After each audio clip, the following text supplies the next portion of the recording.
இறைவன் இருக்கின்றானா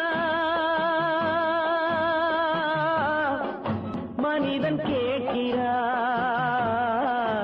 அவன் இருந்தால் உலகத்திலே எங்கே வாழ்கிறான்? பார்ப்பவன் குருடனடி, படிப்பவன் மூடனடி, உள்ளதை சொல்பவனே உலகத்தில் பித்தனடி. நீரோ கொதிக்குதடி, நெருப்போ குளிருதடி, வெண்மையை கருமை என்று கண்ணாடி காட்டுதடி. வழக்கும் முடியவில்லை,